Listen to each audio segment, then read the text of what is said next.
Should you wait to buy an RGB mini-LED TV? What can you do about big swings in volume on your TV, soundbar, or receiver?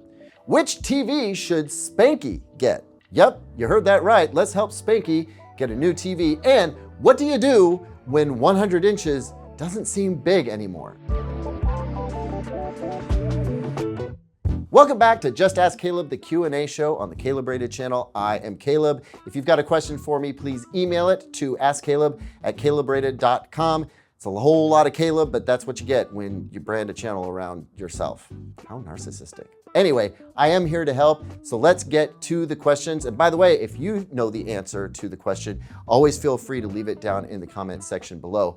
We're all about seeing all the opinions and solutions here, so your contributions are appreciated. All right, let's move on. Alden writes, I recently upgraded to a Bravia 9 TV, Theater Bar 9 soundbar, and SW5 subwoofer setup. And while it looks and sounds great, I've been having a recurring problem with audio on 4K Blu-rays. I find myself constantly reaching for the remote to turn down the volume when music swells or turning it back up during quiet dialogue. Is there a good way to get more consistent audio throughout? I have center sync enabled and I've tried voice zoom, but it's hit or miss. The most recent problem child was Sleepy Hollow, Halloween probably. Any help would be greatly appreciated. Hey Alden, love your question because what you're experiencing is something a lot of folks experience, and it's called high dynamic sound, where the quiet moments are whisper quiet and the louder moments are startling at times. Now, this works out great in the theater and in some dedicated home theater rooms. It's my personal preference for music listening, assuming the music has dynamics at all, which is honestly kind of rare these days. But for most of us, watching TV in the real world, it's a pain in the rear. So what you want to do is find the dynamic range compression or DRC setting in your soundbar. I don't know how that's going to go in a Theater Bar 9 off the top of my head, but either look it up in your manual or just go exploring in the menu for your soundbar. Look for DRC or the word compressed in your audio menu. You could even just use night mode, though that might tame the subwoofer a little more than you'd like. It will bring everything down to a reasonable volume that you can move up or down as you like. Anyway, going with compression will reduce the wild swings in volume by compressing everything to a similar volume, and I hope that helps. Okay, next one is a TV recommendation question, which I normally don't do on this show because this isn't meant to be a purchasing consultation show. Not everybody needs the same thing that you need, but Spanky. Yes, that is the name they went with, and I'm here for it. Spanky is easy, and I want to show you why. Spanky writes, I'm looking for a TV for my new TV room when we move. The room is 10 by 14 feet with no windows. I'll be sitting about 6 to 8 feet away from the TV. There will be no gaming, all caps. I love watching sports and movies via streaming and a huge 4K Blu-ray collection, which I will watch on my Panasonic UB820. Sound will be Sonos Arc Ultra, Sub 4, and Era 300s. TVs in the running are Sony Bravia 7 or Bravia 9, an 85-inch, TCL QM8K, an 85-inch, or 98-inch, is that too big for his space? Or RGB-5 in 83-inch. The room will be dark or dimly lit. Also, bang for the buck means something too. Spanky, in your situation, I'd pick up that RGB-5 OLED and never look back, and here's why. You are in a room with no windows. You mentioned that you usually watch in a dimmed environment. Those are ideal conditions for an OLED that isn't blazingly bright. It's gonna be great for movies, especially the 4K Blu-rays and sports as well. The upscaling is solid and you don't need more aggressive AI cleanup because most of the content you're watching is already of pretty high quality. You don't need the brightness of the Bravia 9, although its backlight control would be better than the Bravia 7 in a dimmer room. The TCL QM8K would be suitable, but you don't need its super punchy brightness. And OLED's micro contrast, I think, is more compelling. So for me, it would be that OLED. And at 6 to 10 feet, I don't think a 98-incher is at all necessary.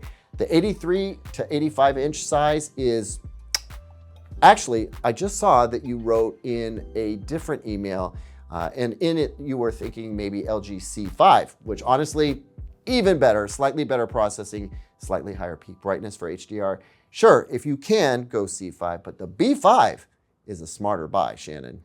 Brian Griffin writes, I'm due for a new TV. The Sony Bravia 9 was going to be it until RGB technology seems to be the new upcoming tech to deliver amazing colors, and from what you were saying, nearly eliminating blooming.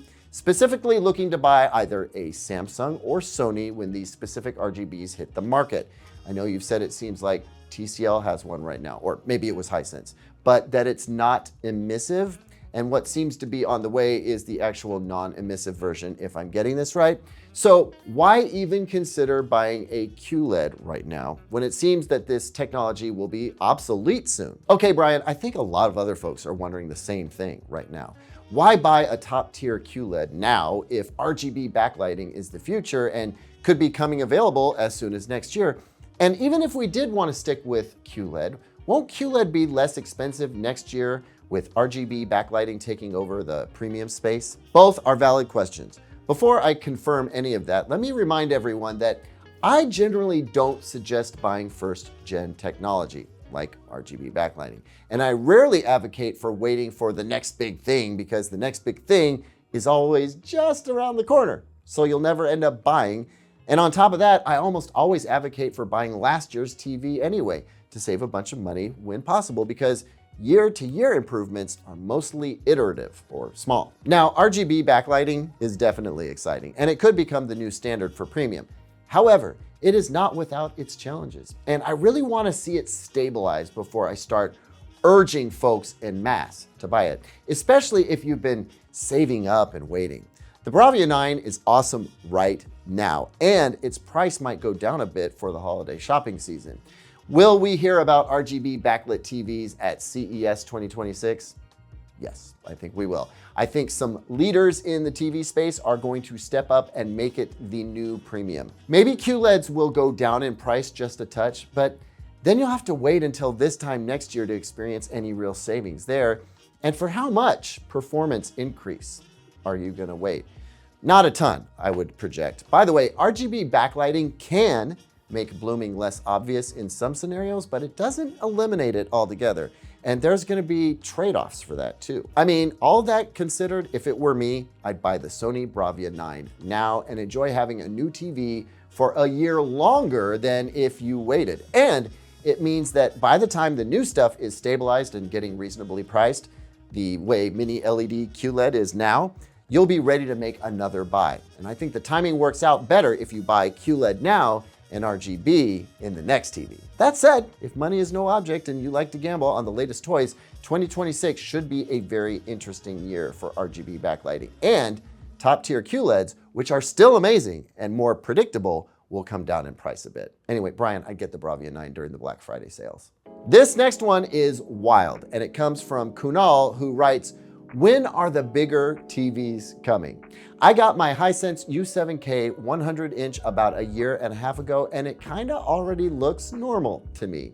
You posted about Hisense doing 132 inches earlier this year. When's that hitting the market? Well, Kunal, I'll start by answering your question. The 136-inch Hisense micro LED monster that was just discounted down to $100,000 is currently out of stock at Best Buy, but it's already available. Now, the slightly more attainable Hisense 116-inch RGB mini-LED backlit TV is $25,000. Please click the link in the description if you get it, because that would make my month. But I suspect you would like something more reasonably priced, or at least lower priced. So consider the 116-inch Hisense U7QG for about 15 grand, or TCL's 115-inch QM7K for about 14,000. Personally, I'd probably be eyeballing that Hisense 116 if you could afford it. 15 grand, still a lot. But that should do you for, I don't know, another year and a half or so. Anyway, seriously, links in the description, which brings me to a small announcement I wanted to make. First of all, thanks to everyone who clicks the affiliate links in the description to support this channel. You're literally helping feed families, and we hugely appreciate it. Also, though, you'll notice that over the next few weeks, I'm gonna start shifting TV links over to B&H Photo. And the reason why is, even though I might make a little less than if linked through Amazon, I think B&H's service during, but especially after the sale, is second to none on the internet. I will make a special shout out though to Value Electronics. They offer superb service and some special premium services that really nobody else does.